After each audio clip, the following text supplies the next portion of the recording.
Happy Easter from one of my favourite places in Bradford, which is the Mirror Pool here in City Park, right in the centre of this glorious city. When we don't have any COVID restrictions, it is an absolutely fabulous place. There are kids running around, there are families with picnics, enjoying the place from every different background. Today it feels a bit different. We're not actually meant to be really connecting with one another because we're still in lockdown, and it just feels very different. This is a great place to begin some reflections that sometimes we can't really see properly. Somebody shared with me that they had been at a time when they were really struggling with their mental health, and they found it really hard to look in mirrors because when they looked in the mirror and saw themselves, they couldn't really recognize who they were.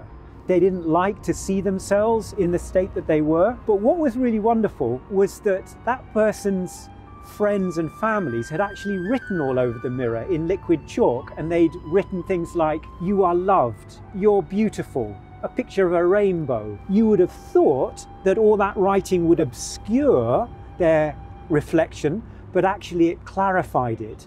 It enabled them to see who they really were because they saw it through the reality of what the people had written on it.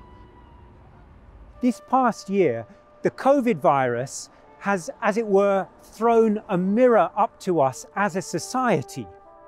It's shown us, for example, the best that we can be. Some of the people who work here at the hospital, other people elsewhere in the NHS, people on our frontline services, people in public services, all sorts of unsung heroes, people raising money, for example, our very own Keithley born Captain Sir Tom, all show us our society at our best. But COVID has also reflected back some of the less pleasant things. COVID has thrown up to us a mirror about even the existing health inequalities that we're prepared to tolerate as a society. I'm here in the centre of Bradford. If I were to travel just 10 miles from here to some of the more wealthy areas of our district, the health inequalities become really sharp. There's a 10-year life expectancy gap between inner city Bradford and parts of the Wharfe Valley. And it's not just about our district, it's a mirror held up to our world. It's been really unedifying to see politicians around the world squabbling as to who gets the vaccine and who doesn't. And when I look into that mirror, I don't have to look very far to see myself. Scolmore Cemetery. This place has seen far too much activity over the last year. When I think of some of the people I know who are buried here, it makes me extremely sad, and actually all sorts of other feelings, even anger. People who've been taken from us far too young, and their families left devastated. When Mary Magdalene went to Jesus' tomb that first Easter Sunday morning, she was blinded by tears. We don't know much of her background. Luke tells us that Jesus had delivered her from 7 demons. But she was clearly an extraordinarily strong woman, a real leader, but somebody who had had real issues with her own identity. And in meeting Jesus, she had found someone who was able to show her, as it were, a true reflection of who she was. Somebody who had written across all the lies that she had been told all her life in big, bold letters. You are loved, you are beautiful. Jesus had given her forgiveness, freedom from judgment. But the problem was, the Friday before, all of that new hope which had risen in her had been devastated.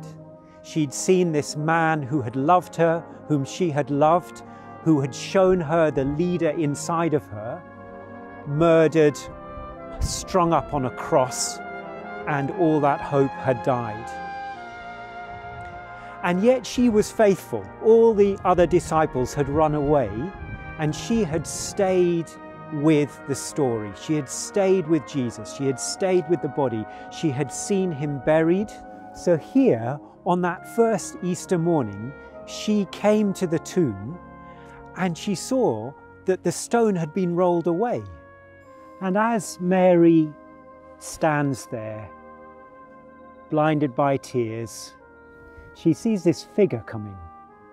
And it's a garden, and so she thinks, this must be the gardener. She goes to him and she says, "What's going on? Have you taken the body?" And then this moment happens where realization dawns, and then he says her name. He says Mary. And she looks and she recognizes him, and she says, "Rabboni," teacher. She recognizes that it's Jesus.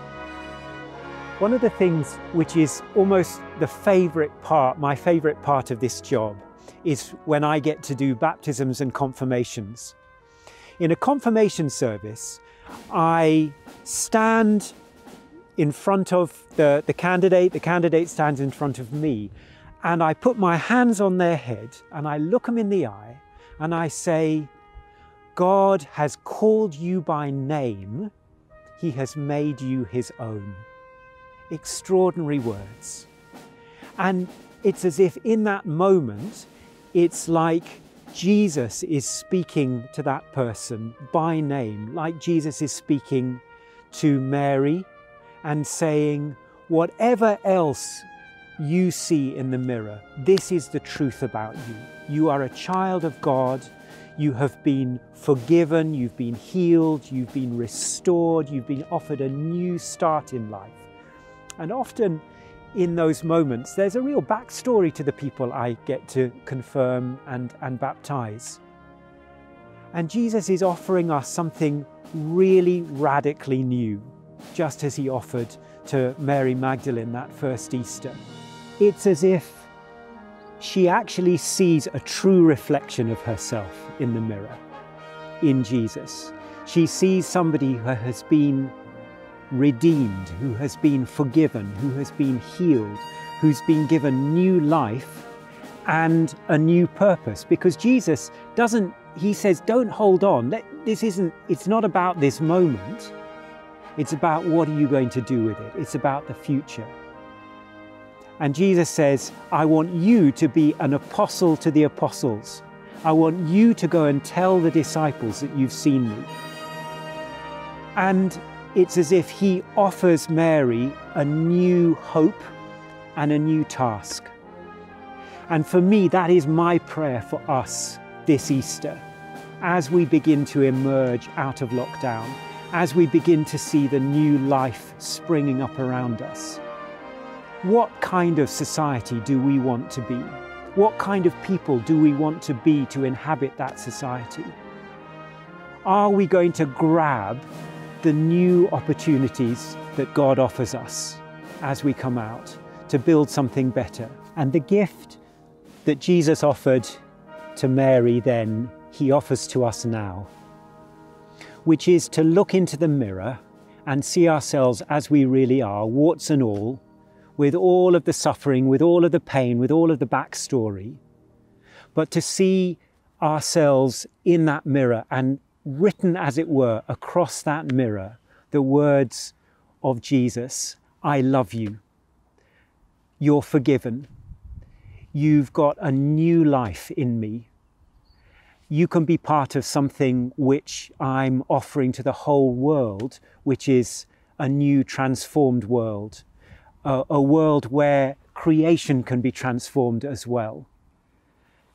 Will you grasp with me this new life, this Easter that God gives us, and hear the words that he speaks to you as he speaks to me? I love you. Happy Easter.